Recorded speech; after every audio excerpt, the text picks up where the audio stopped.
श्री गणेशाय नमः. श्री सरस्वते नमः. श्री गुरुभ्यो नमः. आत्मप्रिय श्रोते हो, गरुड पुराण अध्याय क्रमांक 9, अंतकाळाची आवश्यक कृती हा विषय आहे या अध्यायाचा. गरुडाने प्रश्न केला की, हे प्रभू,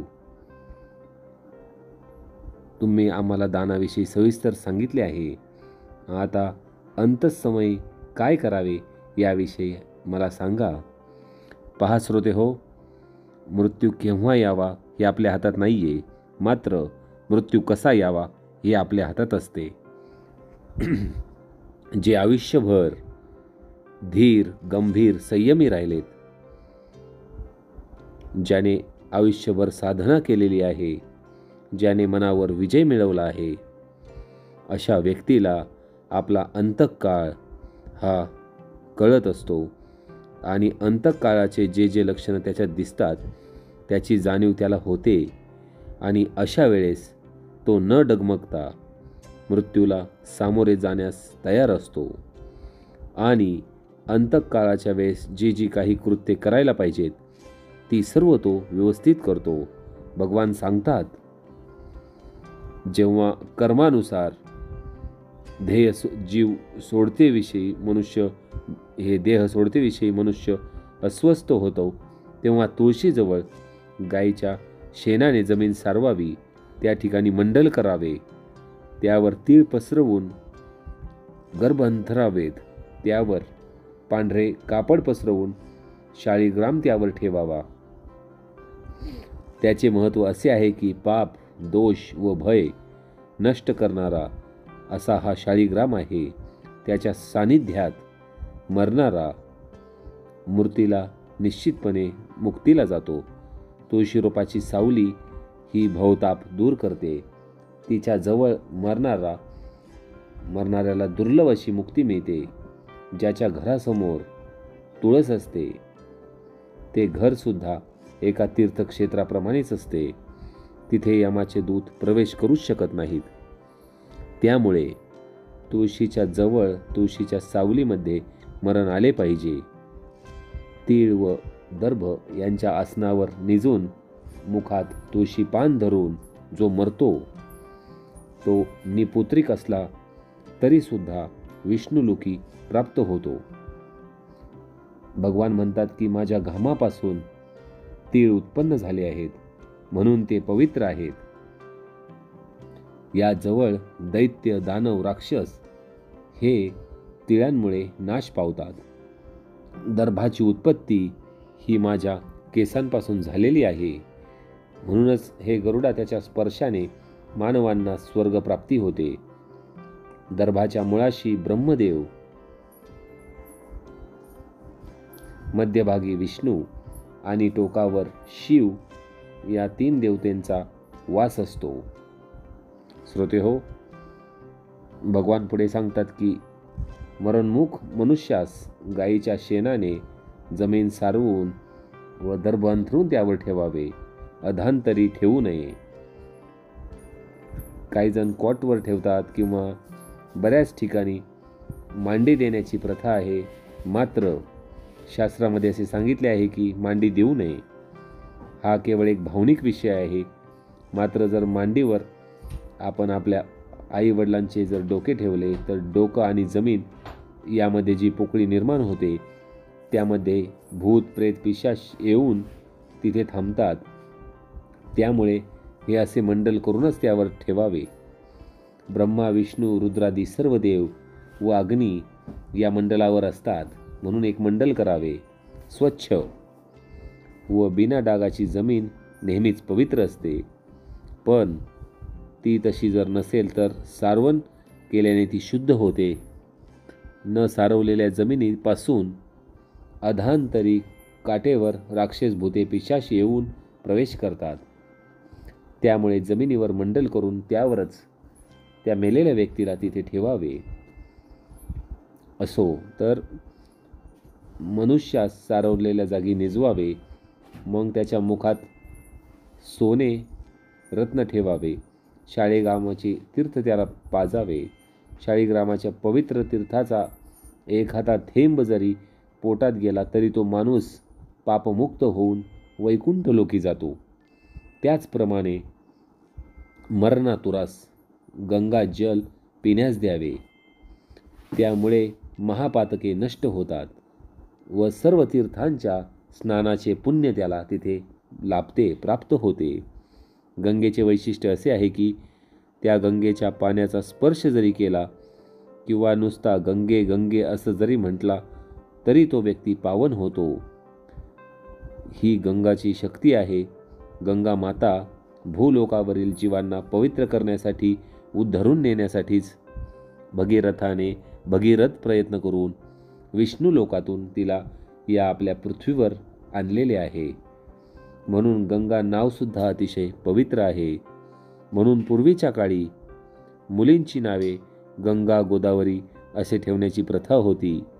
म्हणजे त्या लहान मुलांना घरात हाका मारताना सुद्धा त्या पवित्र गंगेचे नाव आपल्या मुखात येत राहील, नामस्मरण होत राहील, एवढा उदात्त हेतू आपल्या पूर्वजांचा होता. श्रोते हो, मरणाच्या वेळेस शक्य असेल तर नक्कीच भागवत ऐकावे. भागवतातील एखादा किंवा अर्धा श्लोक जरी अंतकाळी उच्चारला गेला तरी तो माणूस ब्रह्मलोकामध्ये जाईल व कधीही पुन्हा जन्मास येणार नाही.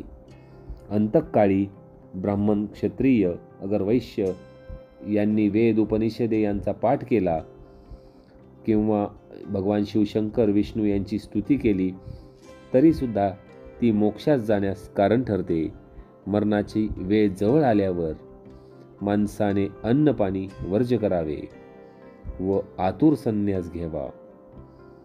अशा वेळी प्राणकंठाशी आले असताना जर मी संन्यास घेतला असे बोलला तरी सुद्धा तो विष्णू लोकातच जाईल आणि पुन्हा पृथ्वीवर जन्मास येणार नाही.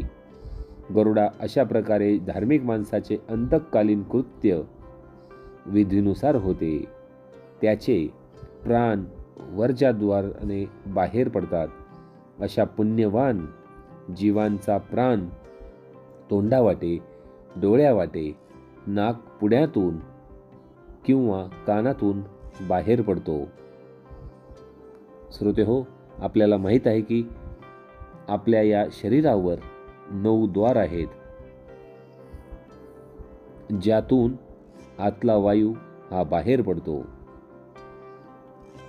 त्यामध्ये 2 डोळे, 2 नाक, 2 कान, तोंड, 7 आणि खालचे 2 द्वार, 9 अशा 9 द्वाराने आतले जे काही असते ते बाहेर पडते. आतला मळ सुद्धा त्यातून बाहेर पडतो.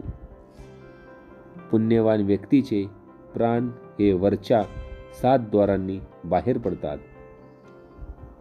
फक्त योग्याचा प्राण तेवढा माथ्यावरील टाळूतून बाहेर पडतो. खरं तर टाळू हे काही द्वार नाही आहे, कारण आपल्याला देखील माहीत आहे की ती जागा अतिशय नाजूक असते आणि योगी लोक जे असतात ते वैश्विक शक्तीशी एकरूप होतात आणि ते या टाळूतूनच प्राणशक्ती बाहेर पडते आणि वैश्विक शक्तीशी एकरूप होते. एकमेकात मिसळलेल्या प्राण व अपान यांच्यातून वेगळा होऊन प्राण सूक्ष्म रूपात वायूसह या देहरूपी पुतळ्यातून, शरीरातून बाहेर पडतो.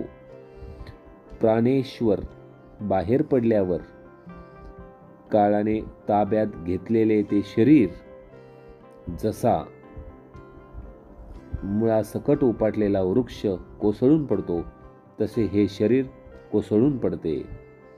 तेव्हा तेच निर्जीव शरीर इतर लोकांना किळसवाने, अस्पर्श, घाणेरडे व दुर्गंधीयुक्त वाटू लागते. मग त्या शरीराच्या 3 अवस्था होतात. त्या पुढील प्रमाणे: 1. सडून काहींचे किडे होतात. 2. तीव्र दुर्गंधी सुटते आणि 3. ते जाळून टाकतात. मग अशा नाशिवंत शरीराचा माणसाला गर्व का बरं होतो? 5 तत्वांच्या मिश्रणातून बनलेल्या या शरीरामधील पृथ्वी तत्व, जल तत्व, तेज तत्व, वायू तत्व आणि आकाश तत्व हे 5 तत्वे आपापल्या मूळ स्थानी लोप पावतात.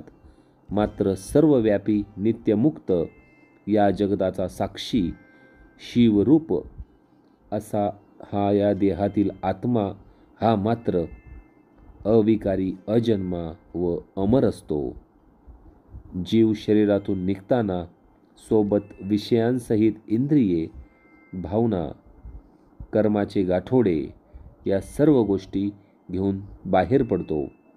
मग तो पुण्य व वासना यांनी तसेच स्वकर्म यांच्यासह निर्मिलेल्या सूक्ष्म नवीन देहात प्रवेश करतो. जसा कोणी एखादा जुने घर जळले असता ते सोडून नव्या घरात प्रवेश करतो तसा. श्रोतेहो, तेव्हा लहान घंटा लावलेले विमान घेऊन ज्यामध्ये देवदूत येतात ते धर्माचे तत्व जाणणारे असून बुद्धिवान व धार्मिक लोकांवर प्रेम करणारे असतात. मग ते त्या कृतकृत्य अशा पुण्यात्म्याला सर्व मानाने स्वर्गलोकात विमानात घेऊन जातात. तो पुण्यात्मा उत्तम दिव्य देह धारण करून निर्मळ वस्त्रे व फुलांच्या माळा घेऊन सोन्याचे रत्नांचे अलंकार घालून दान केलेल्या पुण्याच्या प्रभावामुळे देवांनी केलेली स्तुती स्वीकारीत स्वर्गात प्रवेश करतात. अंत्यमती सागती या शास्त्रवचनानुसार मृत्यूच्या वेळेस माणसाची जी मती असेल त्याप्रमाणेच त्याची गती होत असते. मृत्यू हे पुढील जन्माचे बीज आहे आणि म्हणून भगवान श्रीकृष्ण म्हणतात की अंतकाळी जर मनुष्याने माझे स्मरण केले तर तो मलाच येऊन मिळतो. परंतु बऱ्याच वेळेस अंतकाळ हा आपल्या हातात नसतो.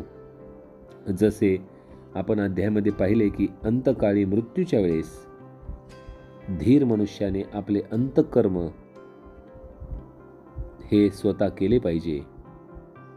मात्र त्यावेळेस एवढी जागृती आपल्यात असेल का? एवढी शारीरिक ताकद आपल्यात असेल का? मनाने आपण मृत्यूला एवढ्या सहजपणे स्वीकारू का? असे अनेक प्रश्न आहेत. आणि अंतकाळी जे जे काही कृत्य तुम्ही आता ऐकली आहेत ती सर्व कधी करता येतील? जर मृत्यू घरी आला तर. मात्र आता बऱ्याच वेळेस शेवटच्या क्षणापर्यंत आपण त्याला हॉस्पिटलमध्ये ठेवतो, व्हेंटिलेटर लावतो आणि शरीराला अनेक प्रकारे पीडा करतो. मात्र शास्त्राने सांगितलेले धर्मकृत्य, सत्कृत्य आपण करत नाहीत. मला मान्य आहे की आई किंवा वडील मृत्यूच्या द्वारावर असल्यावर आपण भावनिकदृष्ट्या आईवडिलांशी जोडलेलो असल्यामुळे आईवडिलांवर आपले प्रेम असल्यामुळे ते वाचवावेत, ते चांगले व्हावेत हीच आपली इच्छा असते आणि म्हणून आपण त्यांना शेवटच्या क्षणापर्यंत अनेक उपचार करतो. किंबहुना आपल्याला हे मान्यही असते की त्यातून ते वाचणार नाही आहेत. शेवटी 1-2 दिवस आपण व्हेंटिलेटरवर ठेवून डॉक्टर सांगतात की आता काही उपयोग नाही. मात्र आपल्याला हे माहीत असतं. हे बऱ्याच वेळेस आपण असे म्हणतो की समाज काय म्हणेल, लोक काय म्हणतील या भीतीने आपण लोक हॉस्पिटलमध्ये ठेवतो. मात्र शेवटच्या क्षणापर्यंत हॉस्पिटलमध्ये ठेवल्यानंतर कोणत्याही प्रकारचे अंतकृत्य, सत्कर्म हे करता येत नाहीत.